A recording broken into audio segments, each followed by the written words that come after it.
Thank you. Can I just, two things before I start. Firstly, massive thanks for your warmth and encouragement. Thanks also to those who signed up to EA. Fair play. Thank you. And I've been told I have to apologise for making comments about Leicester, but I'm not going to. Because any football team that has won the Premier League and the FA Cup in the last 5 years needs no sympathy. It's fair play. Well done. That's what I'll say. I won't say sorry. I'll say well done. Envy is a strong emotion from the rest of us. Anyway, what I wanted to do was, when I was asked to come and speak about the death and resurrection of Jesus, I wanted to spend, like we did, a session looking at that. But I also want to spend, what does it mean for us? How should we live? And how should we live as fellows in this moment? And how should we be holding ourselves? And what should we be doing? And the overarching sense I have over the church at this time is the need to be brave. I really do. A really strong need to be brave. It was about 4 years ago. I was at New Wine. I was there speaking, but I wasn't speaking in this particular meeting. And in this meeting, the speaker at the front said, if you feel God calling you to be distinct in culture and having to stand out, and that's going to be quite challenging, come to the front so you can be prayed for. Now, I'll be honest, I don't often respond to talks. I'm normally giving them, and it strikes me as the height of preaching arrogance to respond to your own talk. But on this occasion, I did respond. I'm at the front, and I'm at the front of this tent. There's about 6,000 people in the tent. And I've gone to the front, and I feel the Lord say to me, you need to be braver in this next season. And I look around the tent, and I'll be honest, the sinner in me says, Lord, I'm doing all right compared to most of this lot. And I feel the Lord say, don't look sideways, look upwards. You need to be braver. And then I started to really cry. Not a little bit, really cry. Not because I'm not prepared to be brave, because it costs a lot. Because I think when you face the reality of what it means to be distinct in a culture, that's quite hard, isn't it? And I was crying and crying. And in the middle of it, it was like, Lord, I'm prepared to be brave, but this is hard. You see, because we think brave people are born. They're not born. You're not born brave. You know, when Esther goes to see the king, she's given an opportunity to be brave. She's not born brave. And so I wept about it. Then I spoke to my wife, Anne, afterwards, and that was all I did with it. Didn't tell anyone else. Then at the end of the holidays, the last day of the holidays, we were praying with our kids. Now, my wife's holier than me, so I just join in with what she says we're going to do with the children. And what we do with them is times of prayer, but then after we've prayed, we sit in silence to let Jesus speak. Because prayer is not a monologue, it's a conversation. And after a few minutes, my daughter says, Dad, this is really weird, but I think Jesus wants you to be braver. Oh, flipping heck.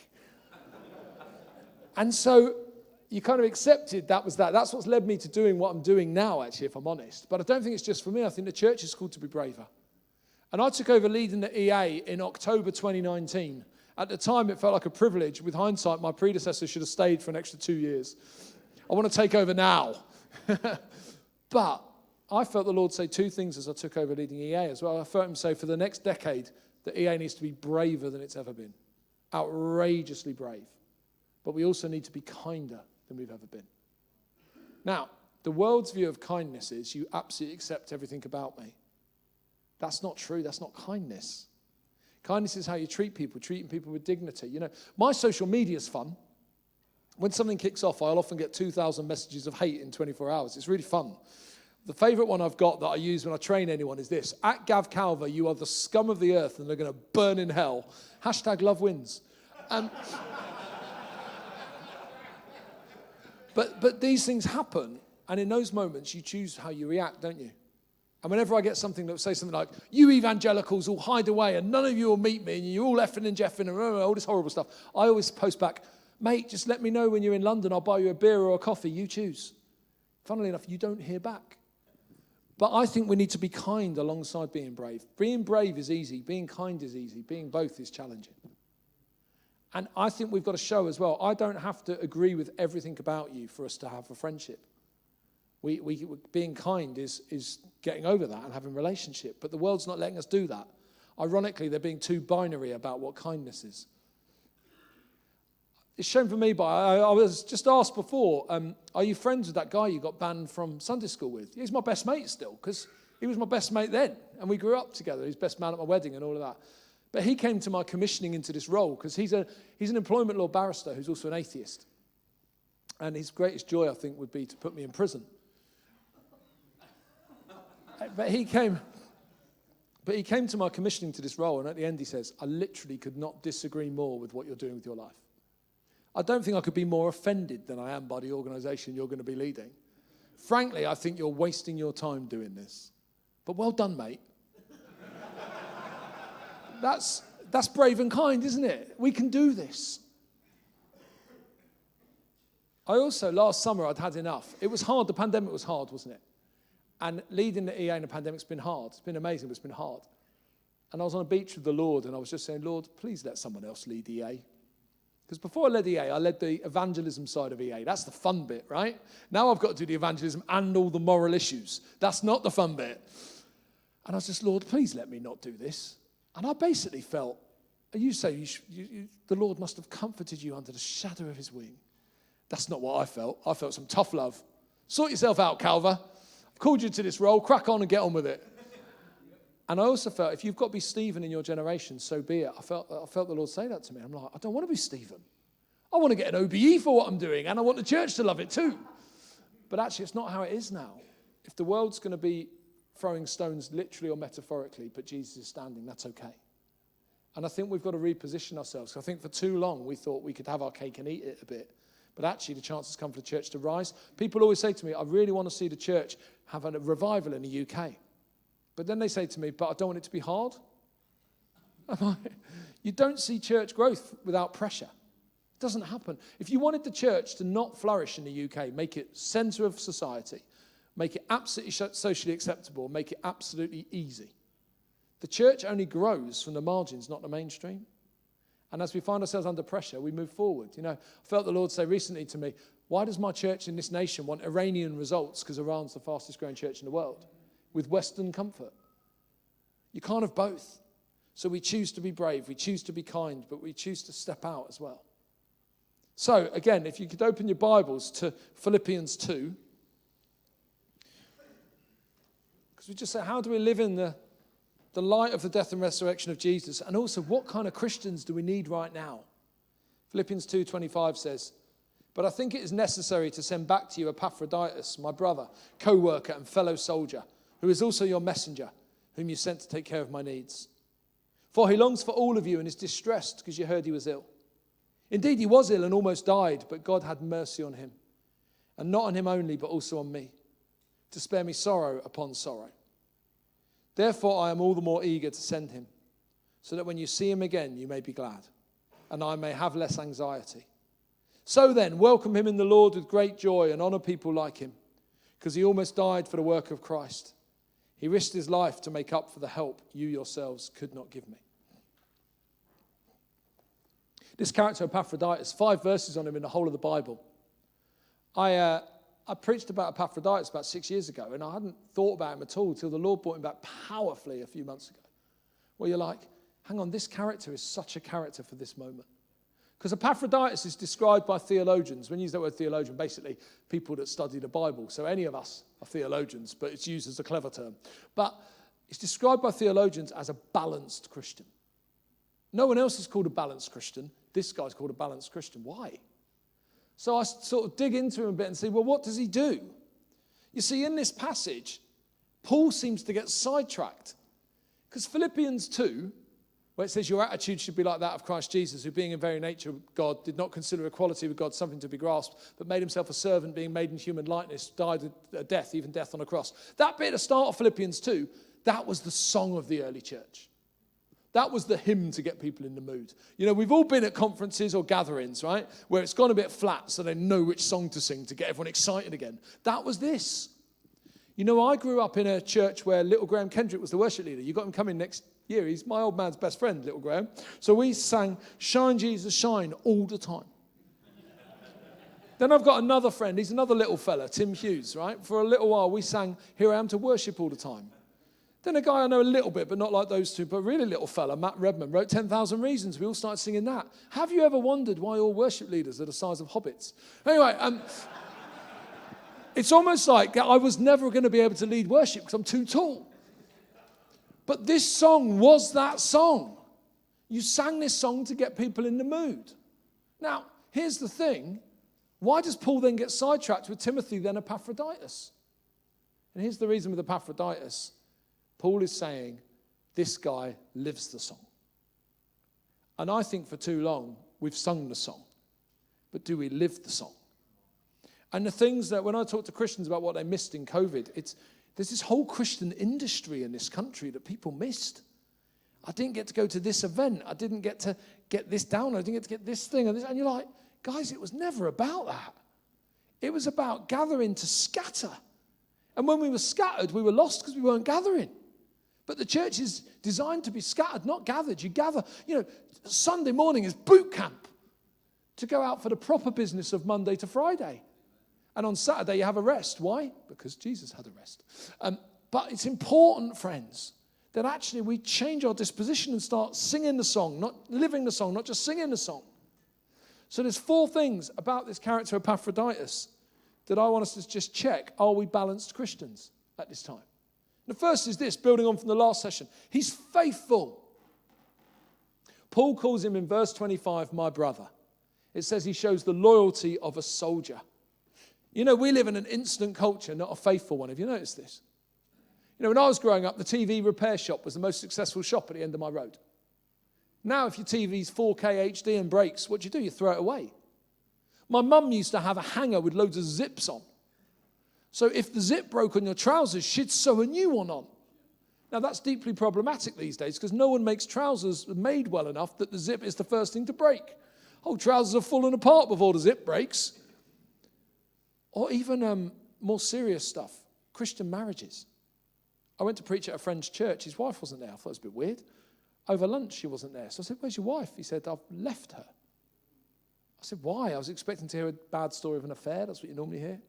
He says, I'm not sure I love her anymore. I said, I don't understand. He said, what don't you understand? I said, love is a choice, not a feeling. I said, how could you? We walk away from stuff too easily. Adele has just done an album. For those of you who don't know who Adele is, she's a pop star. And Adele has just done an album, and it's all about the breakup of her marriage. And she said in an interview, I've written these songs so my young son, I think he's 2, my young son can know that the most important thing in my life is my own personal happiness. What? Where did that come from? Where did this pursuit of self, so the minute you don't feel like it, you just go and do something different? Where did that come from? That creates an unfaithful generation. The only thing anyone sticks at for life is their football team. And unless they picked AFC Wimbledon, they got it wrong. Because Jesus supports Wimbledon. People say, what do you mean? Well, he cares about the marginalized. He cares about those who've been mistreated. And he has a special place in his heart for those who've been forced to live in exile. Anyway, but when it comes to life, we've got to get more faithful. Shut the back door of the church. Stick with Jesus the rest of your life. That is Christian 101. If you want the first thing, what you need to see this nation want for Jesus, you need to stick with Jesus the rest of your life. Whatever life throws at you. For too long, it's been sort of a sort of choice. Well, I'll follow Jesus a bit, see how it goes. No. We're in for the long haul, whatever happens. Because too often people say, well, when it goes wrong, I won't follow Jesus. Well, when it goes right, it can't be down to you. And when it goes wrong, it's all God's fault. We've got to just be faithful regardless. I realized this many years ago, about 15, 16 years ago, my wife wanted children. I was like, sounds like a good idea. And after trying for a few years, nothing had happened. So I felt sorry for Anne because she clearly had a fertility issue. And so we went through all the tests and she was fine. But I was told that I probably couldn't have kids, but to keep trying. And I remember turning to the doctor and saying, I'll keep trying if I have to. And that was really hard. And at the time, we were told as well that I had a tiny % chance of having a daughter, but it would be impossible to ever have a son.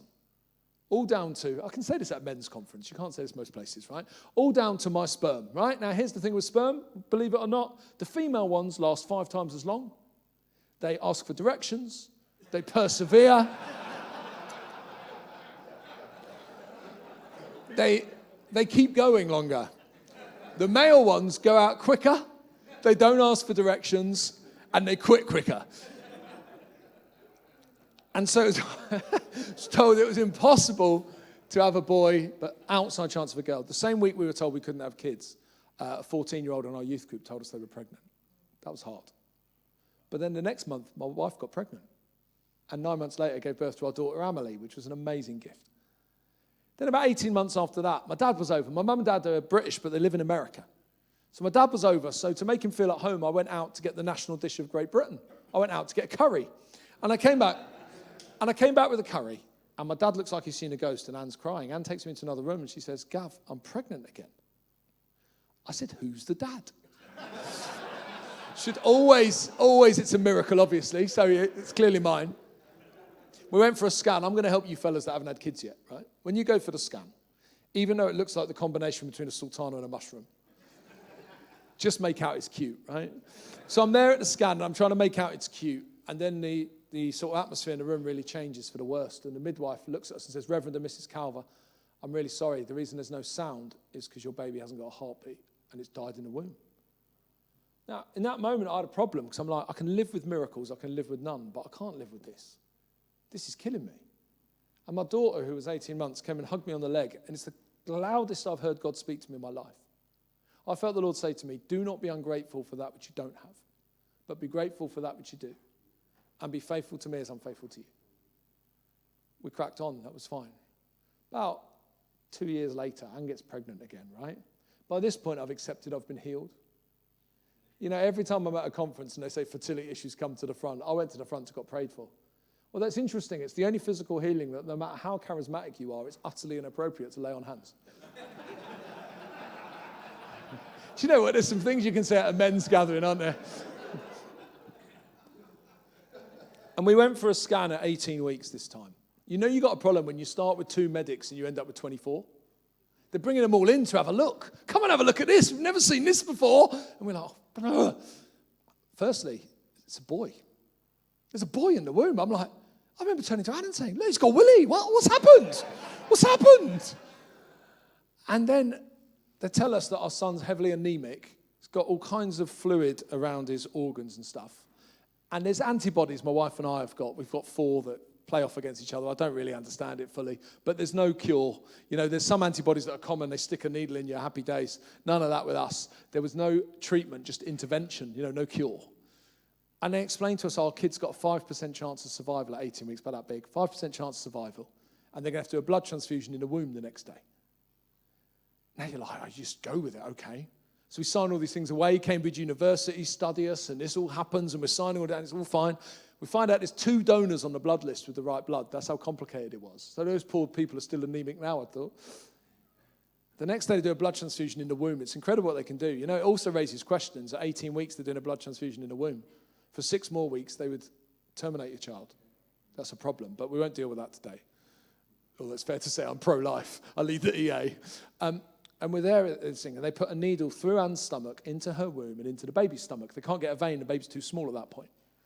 The 5% chance of survival is because of the risk of heart attack, putting that much blood into a baby. They take out half his blood, put this new blood in, and then they say to me, you're going to have to sit by your wife's bed for 4 hours, because they were scanning 4 hours' time. If the baby's moving, we fight another day. But if the baby's not moving, it's over. But do prepare yourself for the fact that your child probably won't make it. So I sat by Anne's bed, and I prayed a very simple prayer. I prayed it out loud. I said, Lord Jesus, if this baby lives, you're good. And if this baby dies, you're still good. Either way, I'm getting up tomorrow and saying you're good. Scan later, baby was moving. Anne went into hospital every other day for a blood test and a scan, and every 10 days had one of these blood transfusions in the womb. She had 9 in the end. Each time I prayed that same prayer. If this baby lives, you're good. If this baby dies, you're still good. Tell you something, though. We're the only people in the UK that won't complain about paying taxes. We've more than had our share. When it got to 30 weeks, they said to us, better out than in. Now, those of you who've had kids, 30 weeks is early. It's all relative to what's going on, isn't it? Better out than in at 30 weeks. And so the professor who's done the transfusions is going to do the delivery. They explain, you won't be able to touch your son, but we'll hold him up to show you. Then we'll whisk him off to the incubator. This professor who's done all these transfusions holds this tiny baby up to show us. At this point, that baby wheezes in his face. 2 things happen. Anne gets embarrassed, I think, clearly my son. 3 months later, he's absolutely fine. Why? Because your blood replaces itself every 3 to 6 months. And in fact, if you saw him today I've missed his first football match in a while to be here. He plays in goal for a semi-professional youth team. He's doing really well. And he's only under 12s, but he's doing really well. He's the tallest kid as well, which is ironic. But you know what? If he hadn't made it into the world, God would still be good. And the amount of Christians that asked me during that time, are you struggling with your faith? And I'm like, no. Because if life is pants and Jesus isn't real, I've just lost twice. The only thing that's keeping me going is the goodness of God. Now, I'm going to be philosophical because I don't understand the pain. And we did lose a child, and who knows quite why or what. But you know what? God is good. And we need a generation who live in the truth that they will stick with the Lord no matter what comes at them. So faithfulness is the first thing. But the second thing, we're messengers. In verse 25, he's called a messenger. We mustn't drop words. We've dropped words too often. We do this thing, everyone will know we're Christians because we're so nice. No, they won't. Loads of non-Christians are nice. And loads of Christians are not nice. And I'm nowhere near as nice as loads of my non-Christian friends. But I'm a million times nicer than before I met Jesus. So imagine what would happen to them. You see, God made everyone. He's left a trace on people's hearts. Some people are really lovely anyway, and they just think if they met Jesus, wow. So we've got to make sure that we open our mouths as well and give testimony to why God is good. We mustn't drop words. A friend of mine came as a missionary to the UK from Uganda. I thank the Lord for reverse mission, by the way. The amount of missionaries coming back to the UK makes such a difference to us. Boy, do we need the help. But we sent people all over the world. We're now receiving. That's wonderful. And this friend had never been on an aeroplane, gets to Heathrow Airport, gets his bags. He's got a choice to make. Something to declare or nothing to declare. So he goes through something to declare. And he says, I declare that Jesus Christ is the Son of God, and by believing you'll have life. The guy in customs looks at him like, what? He says, I declare Jesus died for you. They let him in. Now, have we forgotten we've got something to declare? Have we forgotten we've got something to share? Do you know that the church does 3 times as many toddler groups as the state? Does twice as much youth work as the state? We surveyed our churches around their youth work and toddler work and asked about the fruit of it. Because you'd have thought that, particularly the toddler group, right? I don't know anyone that's had a kid who's not gone to a toddler group. Everyone goes to a toddler group. So if most of the toddler groups are in churches, there's no other age group at which we have the ability to reach that much of a demographic at once. The most fruitful ministry of the church should be toddler groups. So we were asking, so what's happening in your toddler and youth?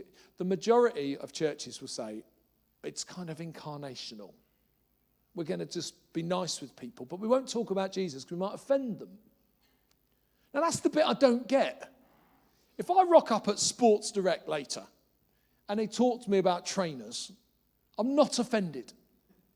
If I go to the car phone warehouse and they talk to me about a mobile phone, I'm not offended. If I pop to Quick Fit over the road and they talk to me about tyres, I'm not offended. If someone comes to church and you talk about Jesus, it's not offensive. It's church. What's weird is coming to church and not hearing about Jesus. That's frankly odd. Now, I'm not saying here we should be ramming stuff down people's throats, but I am saying that we're just missing a trick. And I am so passionate about the gospel. I'm an evangelical, person of the evangel, good news. The irony is the world tries to say evangelical's bad. We are the Good News Alliance. It's good news for everyone. And we've got to just make sure we're sharing it. It's to all people. You never know the impact. You never know the impact. The only way your words will have no impact is if you don't use them. It's quite important to remember, the only way I can guarantee that your words will have no impact for the gospel is for you to keep your mouth shut. But when you open your mouth and you share your words, the greatest joy I have is meeting people that became a Christian when I did youth ministry and stuff. And I'm like, but that night was awful. The night when I get the most testimonies from is always the one which went worst for me. And yet you're like, God, you're so gracious. The results are not down to us, but we need to open our mouths. When I first started preaching the gospel, I got annoyed because the first 2 times I got some mentoring. The first time, loads of people came to Jesus. And some people were like, wow, isn't God good? The next time, no one became a Christian. And the feedback was, a bit too much of you, Gav. And I'm like, that's not fair. So when it goes well, God gets the glory. When it goes wrong, I get the blame. So I decided 20 years ago, I'm just going to be someone that's going to ask people if they want to follow Jesus. And if no one does, that's the Lord's to deal with. If loads of people do, that's the Lord's to celebrate. But what I'm not going to do is not ask. And if you want to be crass with that, so a bunch of young people said to me, okay, give me the comparison, right? How do you feel? I said, okay, if I was a teenager, right, I would compare it now to when I was a young person and I was in a room with a pretty girl. I assumed she didn't want to go out with me. But on the outside chance she did, I was not leaving that room without giving her adequate opportunity. Now as a man redeemed, sold out for the gospel, I do not want to leave a room without giving adequate opportunity if someone does want to follow Jesus. So we need to be faithful. We need to be messengers. Thirdly, we're called to be servants. Epaphroditus was sent to serve Paul in either Ephesus or Rome in prison. There are 3 books that discuss whether it was Ephesus or Rome. All come to the conclusion that we can be unsure whether it was Ephesus or Rome. Some people need to get out more. But behind his sensitivity to others is his consecration to Jesus. He's a worker and a soldier. Effort, endurance, loyalty marked him. He so loves the Lord, he can't help but serve his people. You know, the greatest commandment, love the Lord your God with all your heart, your mind, your soul, and your strength, doesn't need the second bit of love your neighbor as yourself. Because if you love the Lord like that, you can't help but love his children. And we need to ask the Lord to help us, like Epaphroditus, to love those around us. One of the things I've despised in this pandemic is the constant going on about households. Because my household is constantly extended. We're not always looking to contract our household. We're looking to extend it, even if that has to be on Zoom. You know, pre-pandemic, every Friday, my son had 4 friends who none of them had a dad, and they all loved football. And every Friday afternoon, I'd say, bring as many of them over as you want. We'll play football together, have pizza together. Why? Because they haven't got a dad. And you know what? Why else? Because when I play with little kids, I feel like Pele still. So it's amazing how I'm not offering so much now they've all got good. But friends, we should be extending our table, not decreasing it. Now, don't get me wrong. I'm not talking against the safety, but all the talk of households has made us look inwards, not outwards. And we've got to look outwards. We've got to start doing stuff for those who aren't our flesh and blood. We're good at serving those we're related to. We need to start serving those we're not related to. You know, it's amazing what you do for your kids, isn't it? I mean, even the story, I'm just thinking, some of the things, I'll tell you a story. I wasn't going to do this, but I'll tell a story. Potty training. I was potty training my daughter. You do stuff for your kids you'd never do for anyone else, didn't you? She was being potty trained. We'd got the front going well, but the back was a problem. I was weeding our front drive. She comes up to me and she says, Daddy, I've done a poo. So I had to look for this poo everywhere. I couldn't find it. Till I noticed in the middle of my neighbour's drive and still steaming and the size of a foot. And I thought, can I pretend that belongs to a dog? And I thought, no, I can't. So I bleached my neighbour's drive. Then it's the next day and there's, let's say, a little something protruding from Amelie's leggings. Now, the problem was not that she had done another poo. The problem was that Anne was away. Because if Anne was at home, I just would have pretended I hadn't seen it. So I've got Amelie and we're on the rug and I've got the potty and I pull down her leggings and the poo is heading for the potty. The last minute, it takes a turn for the worst. Instinctively, I dive and I catch the poo. And Amelie comes up to me and goes, Daddy, there's a poo in your hand. The things you've done for children or relatives, I believe we're being called to serve beyond our flesh and blood. To serve people, the least, the last, and the lost, in a way that we think is reasonable when we're related, but unreasonable when you ask me to go further. Because a balanced Christian is faithful. A balanced Christian is a messenger. A balanced Christian is a servant. And finally, a balanced Christian is a risk taker. It's a risk taker. I think for a long time, it's been like we're sat on deck chairs on a Titanic and the icebergs come in. And we're like, it was good while it lasted, but let's not change anything. I believe the church is being called to take some risks for the kingdom. Some real risks in a new way. Epaphroditus endured a life-threatening illness to complete his commission. Verse 30, he almost died. Literally, he drew near to death. In the Greek, the words to death are identical with unto death about Jesus in 2 verse 8.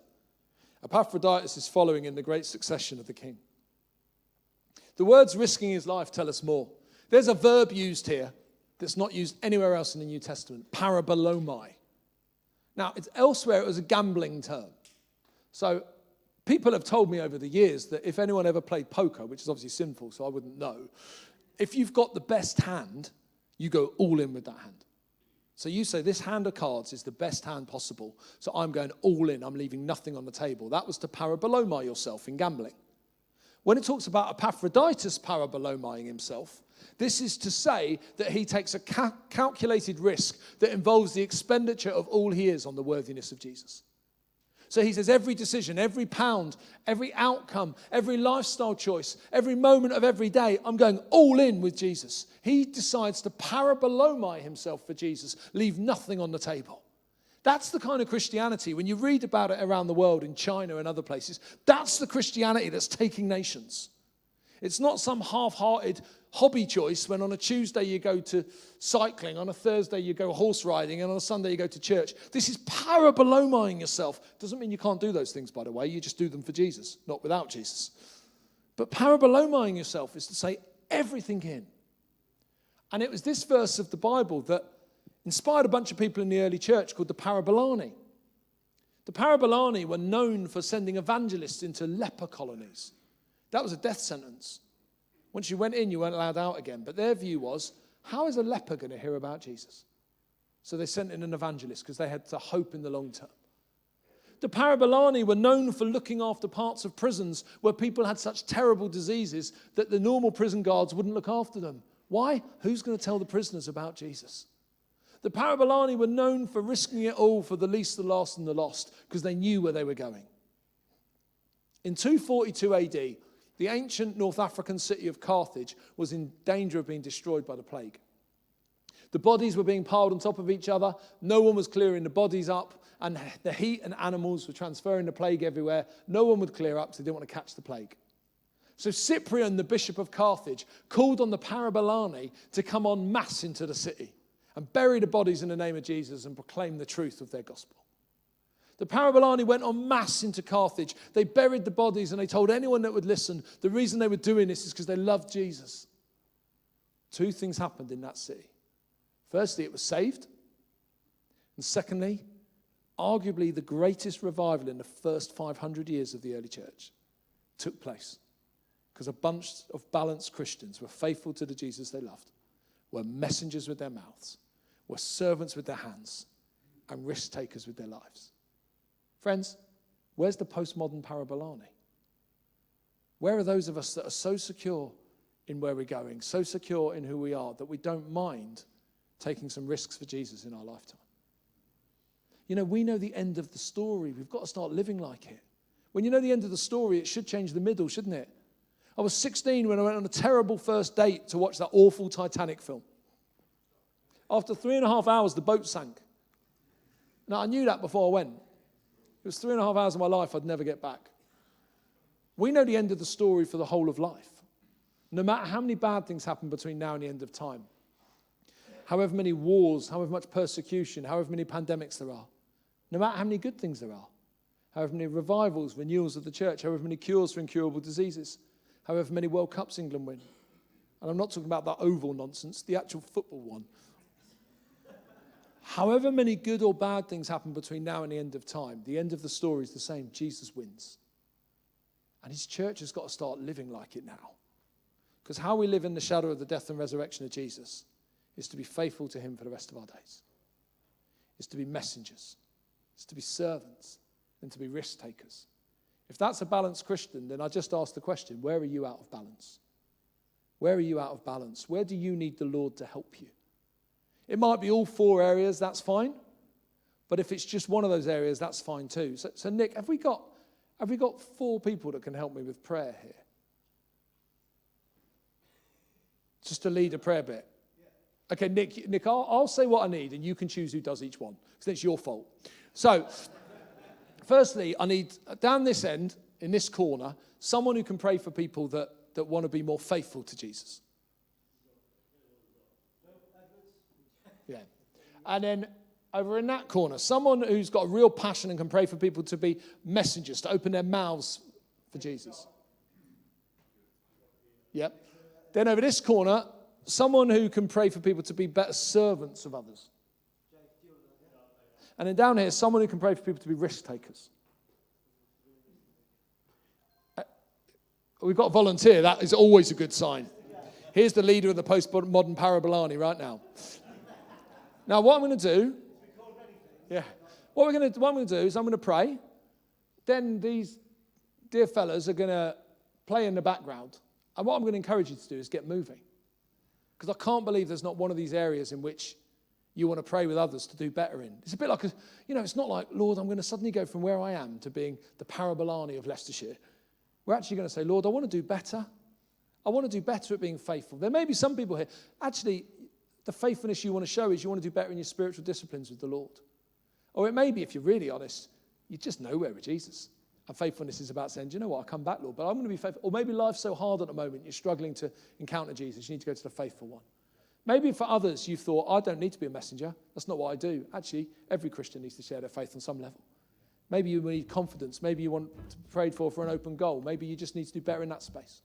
Maybe it's the servant one. For me, it's always the servant one. I'm much better at the other three. But actually loving people the way the Lord loves them, that's hard. So maybe for some people, it's that one. Or maybe it's the risk taker one. I believe in the risk taker one, actually. The Lord's going to plant some seeds in people's minds, actually, of some stuff you could start doing as well. I think this could be quite a fun time now. You might need to go to all four. That's fine.